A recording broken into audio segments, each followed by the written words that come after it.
Hi Virgo, welcome to your mid-month reading. And this is a reading for Virgo Sun and Virgo Risings, so not for Virgo Moons, okay? And the reason is I want to do an AstroChat with you. I have my laptop here and I have the chart of the day and I'm taking a look at the current energies, at the current planets, how they are affecting each of the zodiacs in this mid-month of January. And then I'm also going to pull a few tarot cards and oracle cards for a very quick reading, okay? So nothing fancy, nothing too long here. I will do a more complete reading in February. But right now, at the moment that I'm recording this video, we have Mars. It just entered Taurus. It's at 1 degree of Taurus.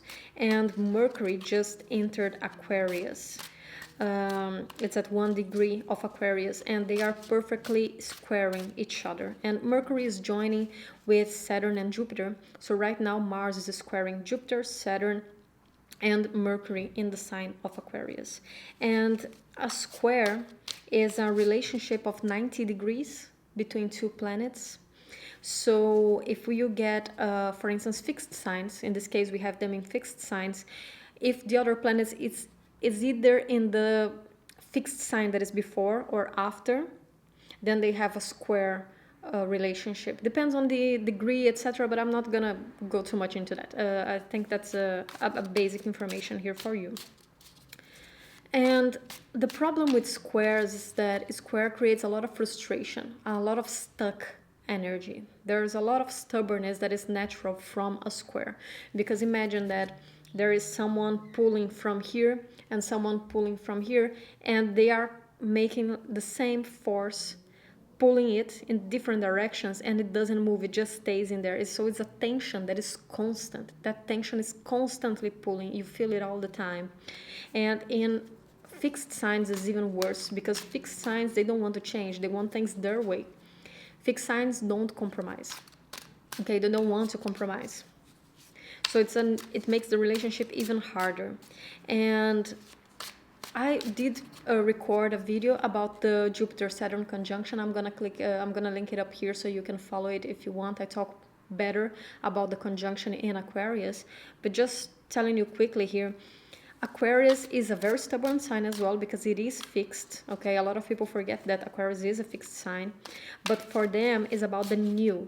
So it's the new ways of being, the new ways of organizing society, different ways, ways that are creative, innovative, but they still want things their own way. Wow. They still want things their own way, okay? And Taurus is also a fixed sign, and it's very stubborn by itself as well. But that's because Taurus is very slow to start moving.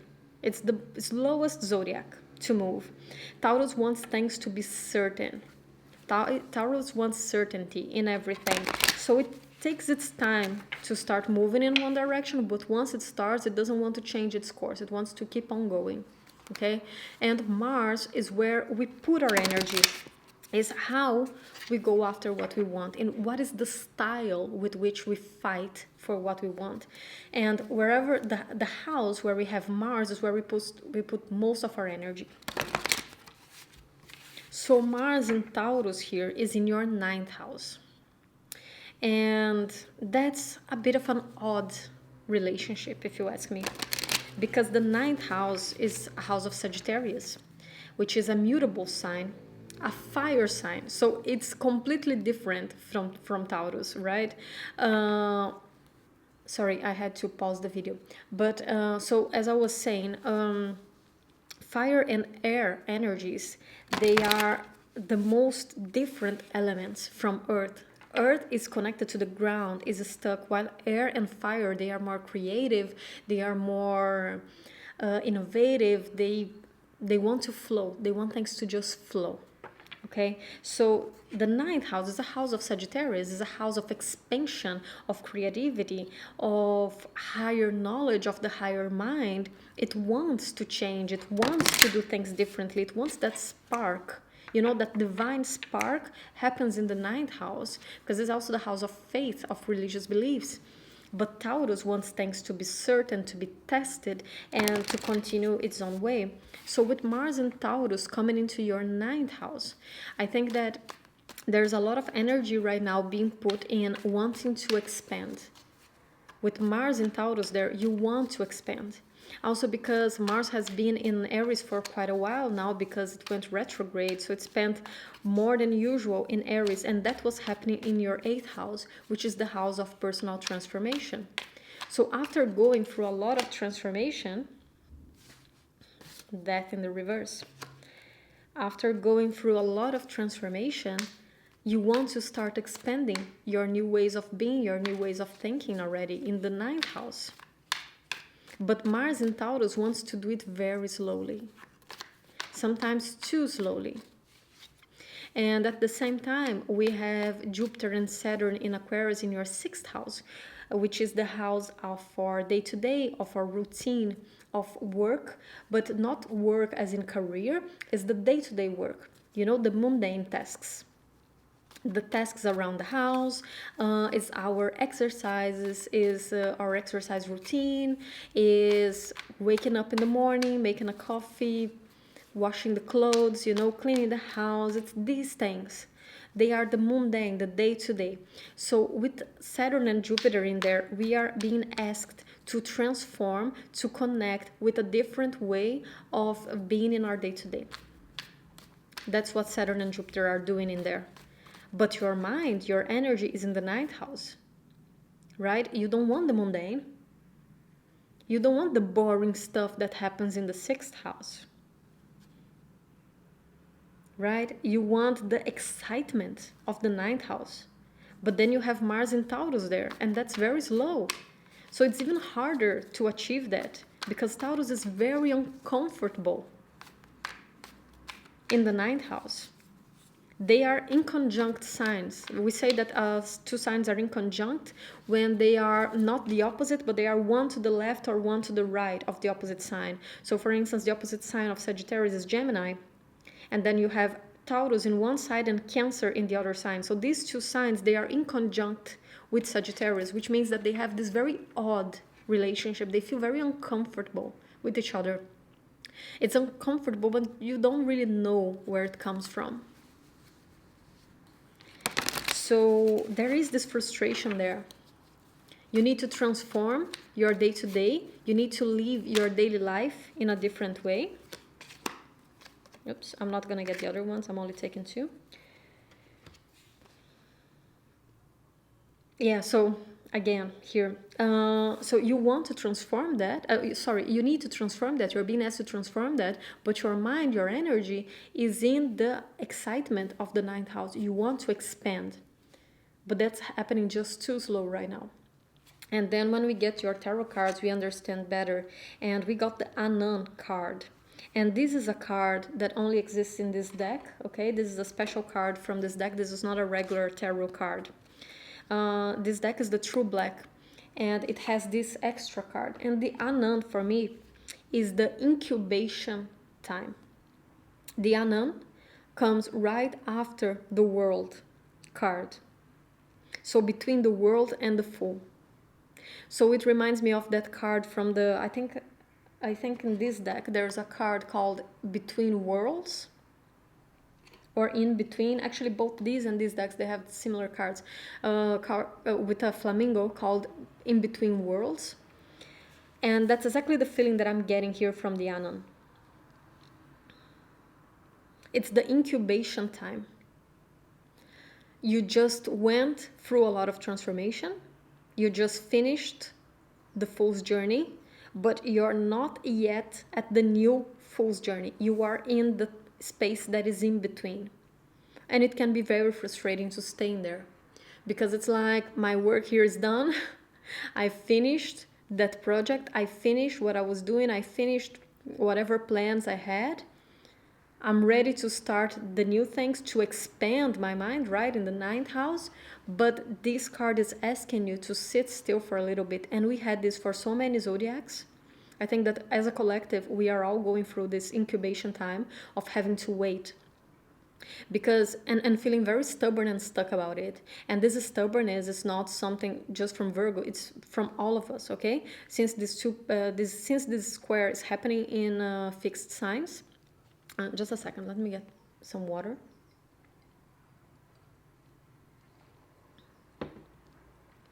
Since these squares are happening in fixed signs, we are all feeling stubborn right now. It's just that for each one of us, it's happening in a different house, so in a different area of our lives. But we are all feeling it. So for you, there is this incubation time in between cycles, and which can be very frustrating because, yeah, with the death, the transformation is over, okay? Whatever transformation you have been through is over. Death in reverse here. I think this has come to an end. And you're ready to charge forward. Very Sagittarian card, okay? Mars in the 9th house. But in between them, you are stuck. And it's okay to be stuck. I feel like a lesson that we are all having to learn right now in January is to be comfortable being stuck. We need to learn how to be comfortable being still. I feel like we are all feeling so uncomfortable being still. We all want to start this new thing. We all want to start this new phase. And we just feel like we are in this void. Another zodiac got the card a fork on the road. And that's exactly the feeling that I get here. It's like, it's almost as if you are in between these two paths, but not two paths that you're choosing because you want to go to the 9th house, but it's like you're between the past and the future.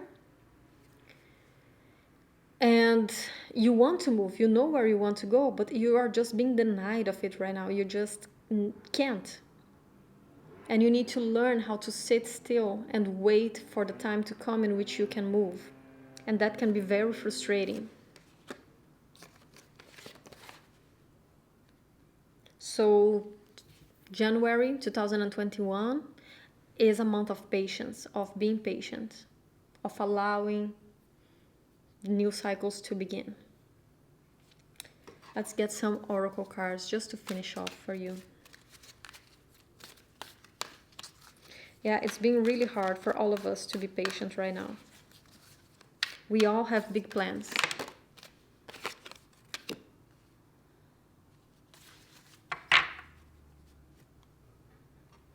Okay, let me meditate in this card a little bit.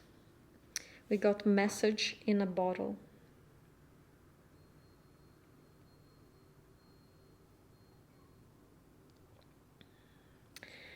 What I'm seeing from this card here is that there is a bottle and there is a telephone inside. But the the bottle has a very thin neck. And the thing is, how do you answer a telephone inside a bottle like that? I don't know if you can see it, the light is a bit dark.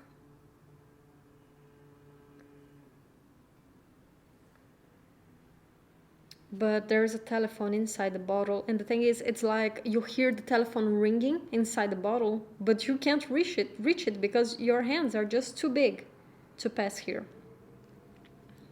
And it can be very frustrating because you know that there is this ringing in there. That phone keeps on ringing inside that bottle. It keeps on ringing. It keeps on calling you. And there's nothing you can do right now to make it stop. You can't make it stop and you can't answer it. You can't turn it off and you can't answer it. You need to sit with the sound. You need to sit with the noise and just hear it ringing. That's a weird message that is coming to me. But yeah, how do you answer a phone that is inside a bottle with such a thin neck?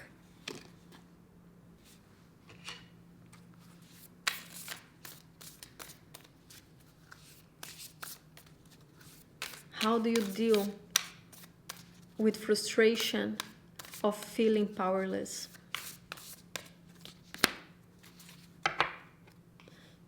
Pandora's gift.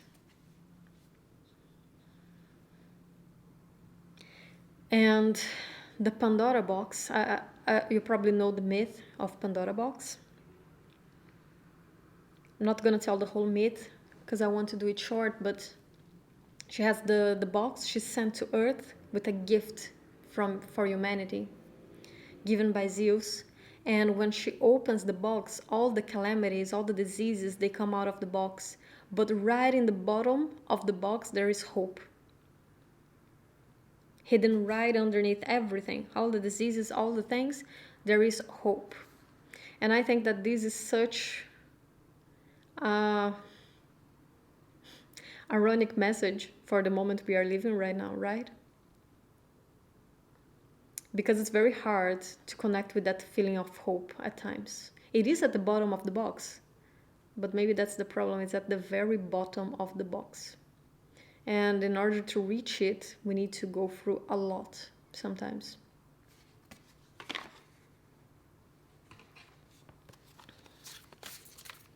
But it is in there, you know?